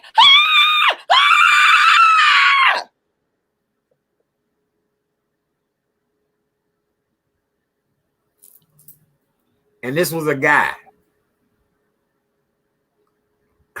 I think so. In Brooklyn, when I was living in Brooklyn. So what I did was I was in this chat room thing. I forgot. It was like a online community. It wasn't Black Planet, but it was something like that. And I told a story in there about how I had a gentleman caller, and whenever he would shoot right away. And when he would do it, he would and somebody forwarded that to him, which lets me know you done shot early and screamed at a bunch of people's houses. So he called me so upset. You online talking about me? Like, what are you talking about? You put up an anonymous post. You put up a post about somebody screaming. Oh, yeah. I was like, that wasn't you. I wasn't even talking about you. And I guess he knew at that point, come on now, how many people scream? I also had a person with their gun,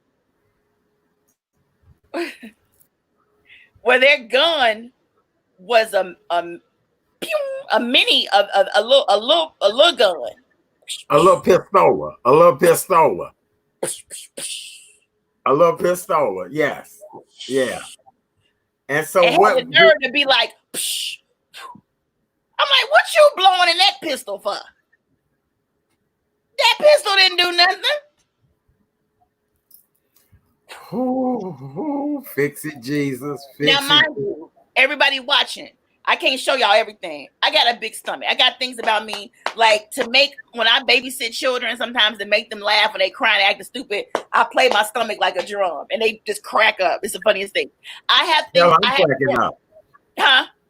Hell, I'm cracking up. All right. Boop, boop, boop, boop. That's how my stripper name is Pound Cakes. That's how I entertain. I hit my stomach. Anyway, my point is this. I got things wrong with me. I got a big stomach. I need to lose some weight. Now I'm a diabetic. I tried to walk around the block the other day and fell out. So when you know what you're bringing to the table and what you have, your shortcomings, you got to make up for them. So listen, I got this belly. I don't have a perfect figure, but baby, my pound cake tastes very good. So if you are a short shooter or whatever it is, just acknowledge your stuff and take it on, and even let women know, hey, look, I got a really small gun, and I shoot to kill, but I miss every target. You still want to rock with me? And because you're being honest, she might just go ahead and say, you know what?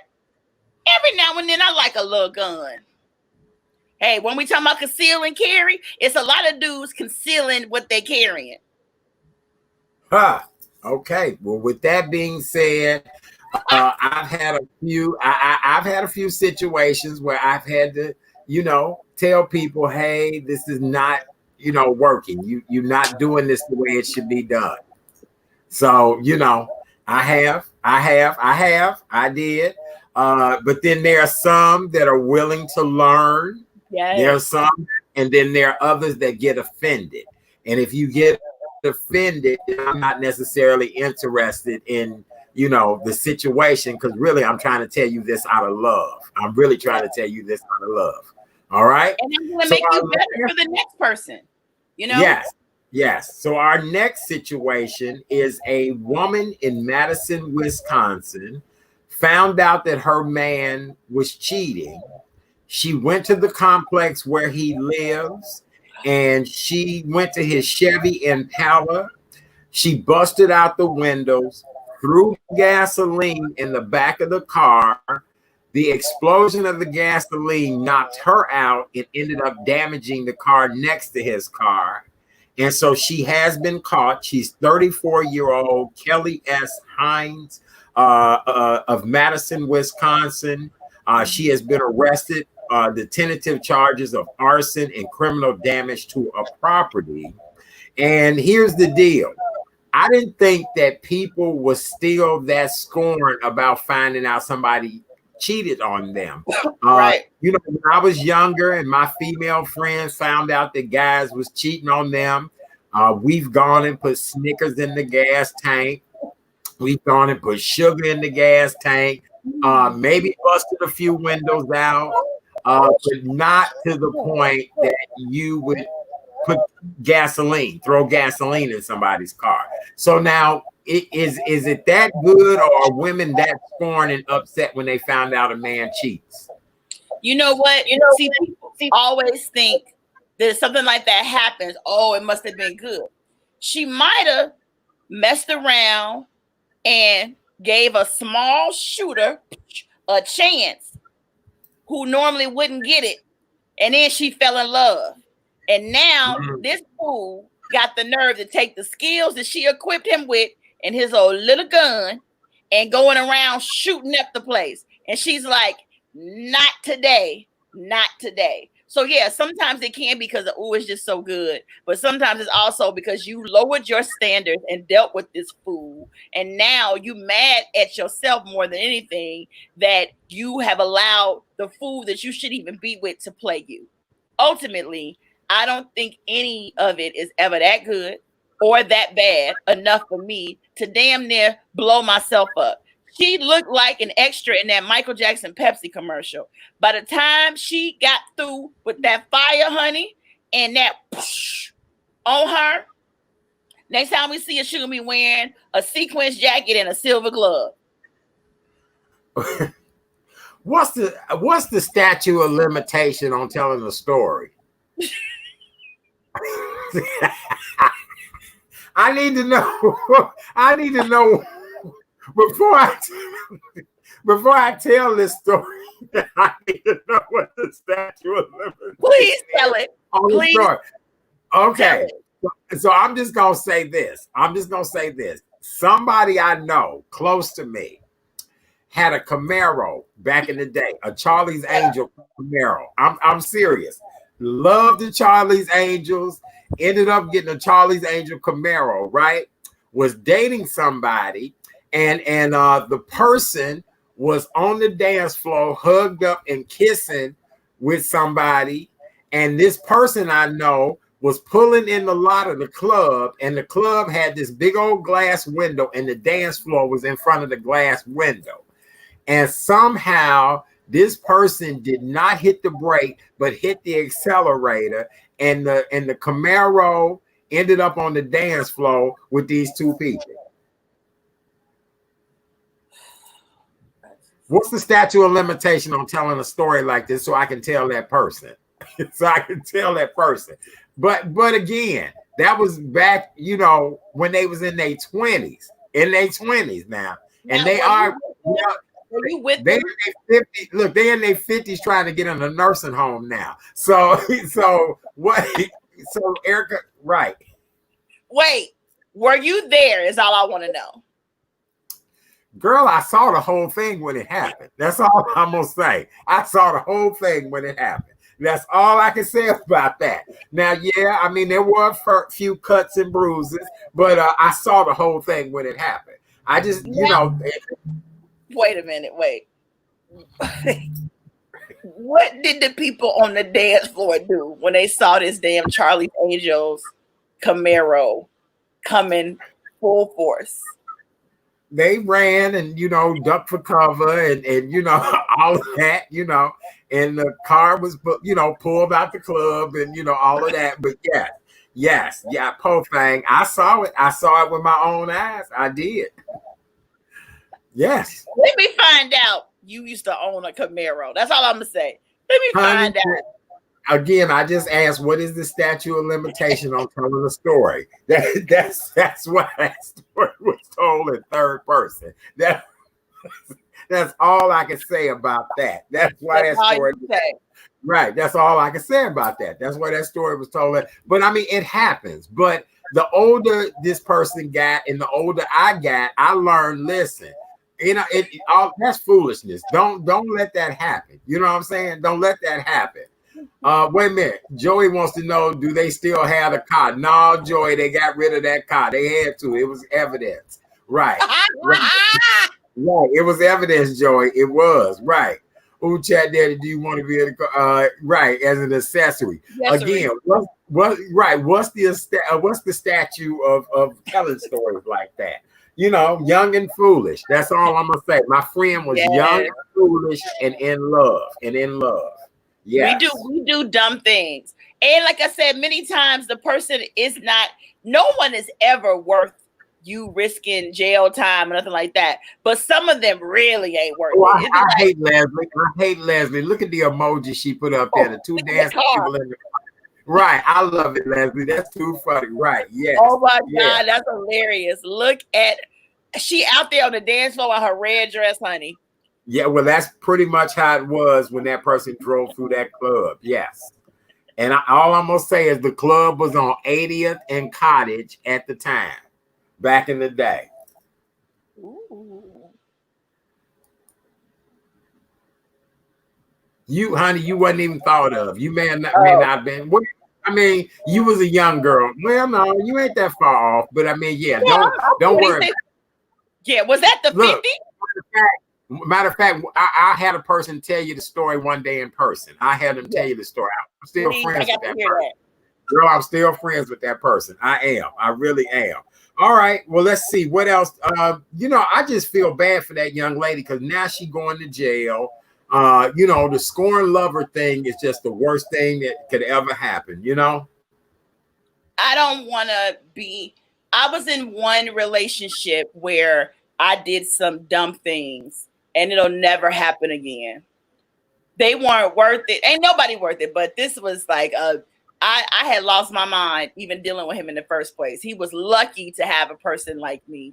And I was going to throw my life down the drain just to to get him back for some cheating stuff. And it's like, if you got to do all that, just leave him alone. Just leave him alone. Well, the way I look at it, every relationship that I've ever been in, when they break off, whether good or bad, I try my best to keep in touch with each one of the people that I was involved with. For health reasons. B, just to monitor how their life has improved or declined. And for the most part, most of the people that I've ever dealt with, their lives are far, far worse than mine will ever be on a bad day. And it's unfortunate, but I think a lot of times, I think God taught me the gift of discernment and the gift of knowing when it's time to walk away from a situation. And I just wish everyone well, Yeah, that discernment is real. And I think the more whole you are when you go into a relationship, the more self-esteem you have and strength, the more you're able to quickly see when something ain't right for you. So you got to be a fully whole, actualized person before you get in these relationships. Because if you all, don't feel complete, you will get into some stuff and not be able to even see the big red signs. The big red flags. All right. Well, with that being said, I think we pretty much covered everything tonight. Erica, you do an amazing show that was featured on the weekends. You're on hiatus right now, like most of the other shows.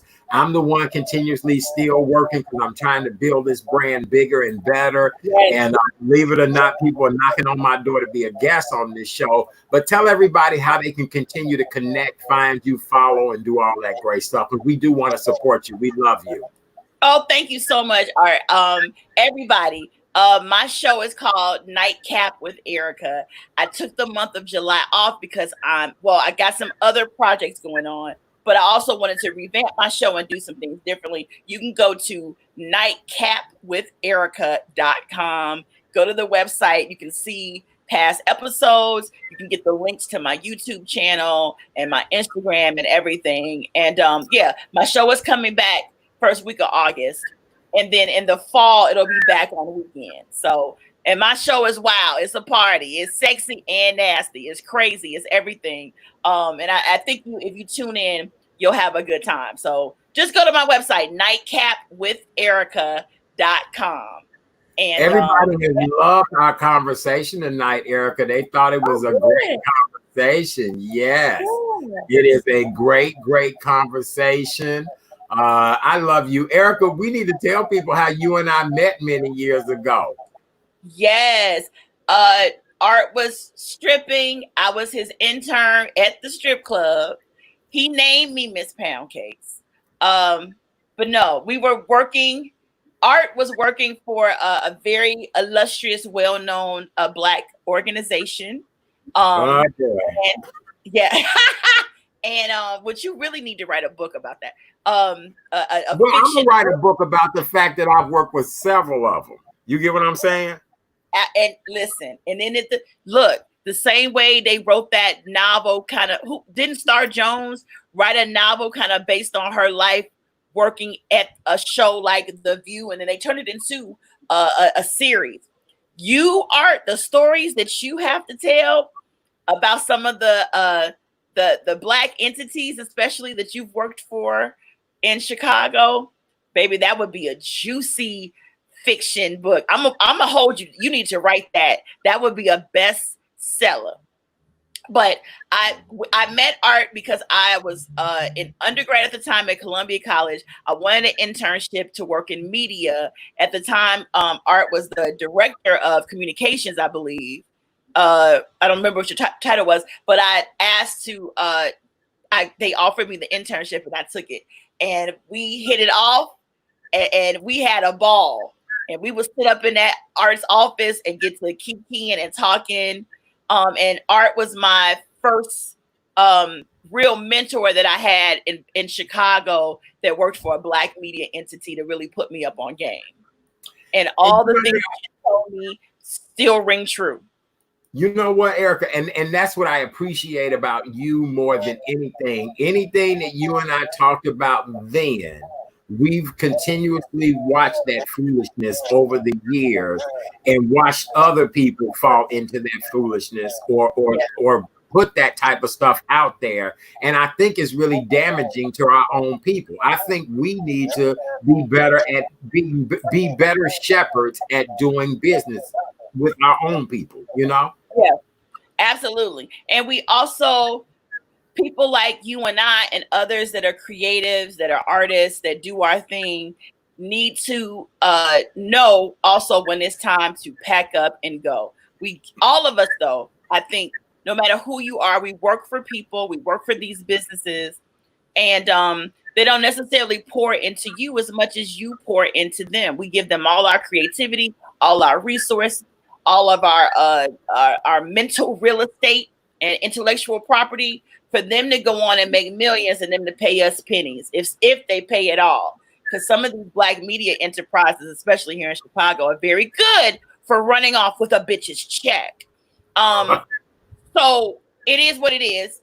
But you have to know when it's time to go. And many of us are working for employers and working with entities where we're in an abusive relationship. They're the abuser and we are and we are the victim. But you got to get up and move and go where you are valued, where people see amazing things in you and will pour into you. And that's why I'm Art. All I can say is you doing this show, being an independent media producer, and being so well loved by not just Chicago, people all around the U.S. and beyond, lets me know that right now you are working for the best employer you could have ever, and it's you. People everywhere I go tell me you look so amazing these days. You look healthy. You look beautiful. Wherever I go, I was out in public today, and people, you know, you look great. And you know, I have to. I'm not used to this. I don't realize how famous I am until I go out and other people acknowledge my famous. I'm an everyday average person who lives the everyday average life. But when I am in public, people treat me as a celebrity. And I am grateful and honored and appreciate all of that. But then I now need to only align myself with people who respect the celebrity. Yeah. Well, you're on your way. I mean, I'm excited to see where your show goes next. It's you, it's me. There are a couple other people that I know that are not just Chicago, just all around that have taken this opportunity to turn lemons into lemonade and set themselves up to do some great stuff. So I think you are on the right track. Like I said, you are the person you should have been working for all along. It's you. And you being an independent producer and having this entity, sky's the limit, baby. And I'm very excited to see what happens next. Oh, I love you. I just appreciate you still my friend. Who knew that when we were in that strip club that you and I would still, after all these years, still be stripping. You know what I'm saying? Yeah, hello. Oh, and look, Art, by the way, it's a new TV show that's out that it was created for you and me. It's called P-Valley. Have you heard of P-Valley? No. Come on, girl. Spill the tea. It's so good. It's so good that I'm about to start doing recap shows about it. But it's created and written by a wonderful playwright named Katori Hall. It's on Starz. She's a Black writer from Memphis, I believe. But she had a play on Broadway that was all the rage called The Mountaintop, based on Dr. King, and it was really revolutionary. She's a brilliant girl. Anyway, baby, this show is one character on there. You're gonna love him. The show is so good. I don't know if you have Stars. Get it. It's worth it. P-Valley stands for Pussy Valley. Sorry, y'all. I know a lot of Christians watch the show. Right. P-Valley is good. It's based on a strip club in Mississippi. And the acting is great. The casting is great. And I'm so impressed by this show. I've just been telling everybody about it, but it's right up our alley. You would love the show. You gotta check it out. You know, what's so funny though, because Chris Bass said to me last night on the show, he said, Chat Daddy, if you had not been a radio talk show host or a media personality, what would you have been? And I told him, I said, Chris, let me tell you the funniest thing. I really had thought about the sex industry when I was much younger. Didn't I tell you about that? Look, I like to be adored, and back then people adored me for reasons other than talking. I didn't talk much back then. I was about action. So I don't see anything Listen, wrong it's with not it. too late. It ain't too Yeah, late. it You is. can turn. Yeah, it is. Go Yeah, ahead and it is. turn the show. Good look. No, Go get you a OnlyFans page. Y'all heard of OnlyFans? I heard about that. You told us about that. Yeah, no, Get Look. you an OnlyFans. Ain't nobody gonna know. Just show fans. Oh, you kidding me? OnlyFans. Won't nobody know? Oh, well, I might have to because I do have a lot of admirers. I do. And they Yeah. pay.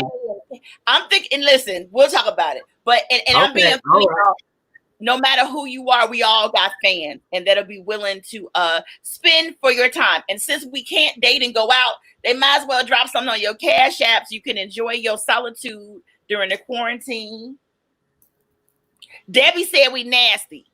Well, we know, Debbie. We know, Sugar. We know. We've been like Debbie, this forever. she said, Oh, no, Debbie a Scorpio like me. Debbie a Scorpio like me. She understands that. Debbie Right. nasty too. Right. Debbie She nasty. knows. Right. Not nasty. Go on, Debbie. We already know, honey. Now I see you a Scorpio girl. Nasty Right. stuff. Nasty Debbie.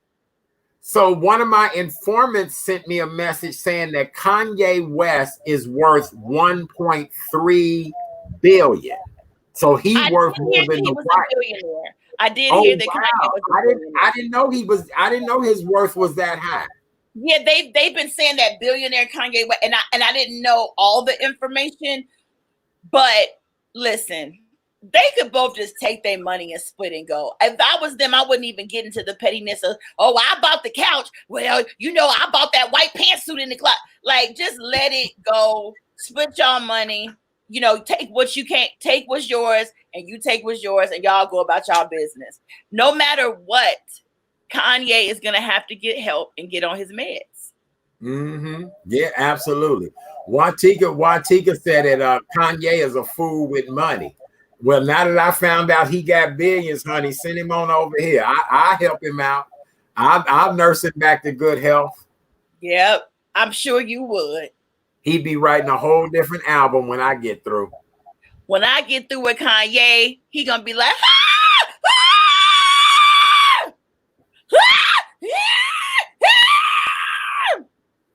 Did he scream like that for real, Erica? Did he? Look,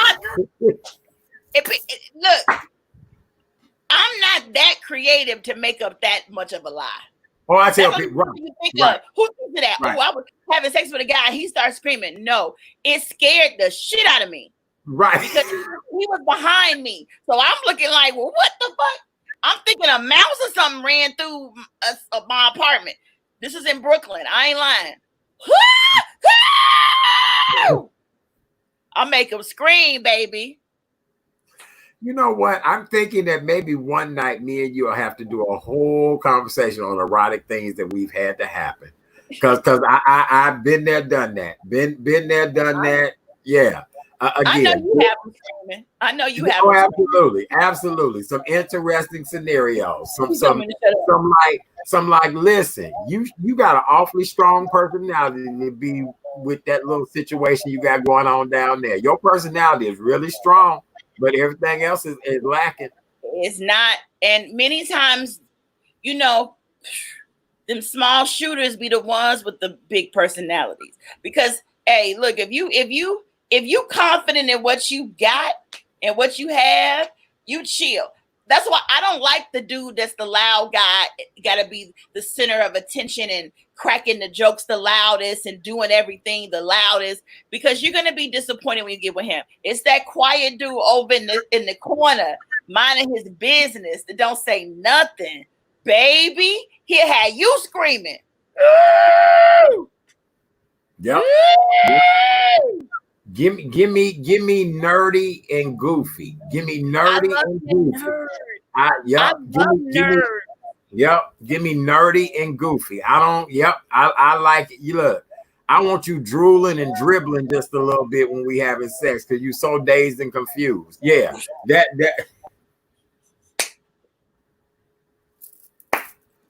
I want you dribbling a little bit. Right. I want you right. Right. Well, then You definitely can't have no one night stands during COVID because your pillows and bed gonna be filled with all problems. Well, here's the deal: no sex in my bed. I caught on to that late, but that's where I am now. Yes, no sex in my bed. You have to realize, and this is something that I want to teach people as well too. If you are single and you out here still mingling with a lot of people, well, not right now because we're in the middle of a pandemic, but having sex in your bed is bringing a lot of spirits in your bed. So here's the deal: when you depressed and upset, you go get in your bed. Imagine all them spirits you've allowed in your bed. It just does not work. And so no, I have for a long time said no sex in my bed. You have sex anywhere else but my bed. I've got Erica, you and I can get in my bed and go to sleep before I'll allow somebody to have sex in my bed. Yeah. You know what? You are right. I'm almost to the point where I don't even want them coming to my house. I don't even want your remnants of you and your spirits in my house. I don't even know when I will ever let another man know exactly where I live. That's where things are right now with me. Wow. Okay. Well, we got to do a whole nother show. We definitely got to do another show. Okay. Me and you going to do a whole, because look, people loving the whole sex talk with me and you. So I have you back. We'll do a whole evening of sex talk. All right, ladies and gentlemen, we've come to yet the end of another show. I hope you guys have enjoyed tonight's show as much as I have. Thank you so much to attorney Maria A. Barlow. She did an outstanding job tonight. She was here to talk about your rights if you have a concealed carry. Our very special guest co-host this evening, the amazing Miss Erica Watson, better known as Miss Pound Cakes.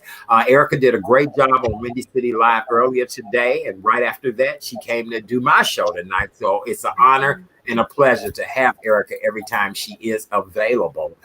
Tomorrow, I lay to rest my beautiful friend and dear sister, Judith Hartfield. Please keep me in your prayers, you guys. As I said before, this will be my 8th friend this year that I had to lay to rest, and so I will be preparing myself tomorrow for that, but I will be back Monday night. Alicia L. Ross and Dr. Carol Collins Alajala will be here with us on Monday evening, and we'll continue our conversation. Hey, Anita Putman. Oh my God, I haven't talked to Anita in a while. Hey, my love, I love you too. Debbie, we love you, my fellow Scorpio. Sexy and nasty Erica. Yes. Debbie just said, great show tonight. Thank you. We love you guys so very much.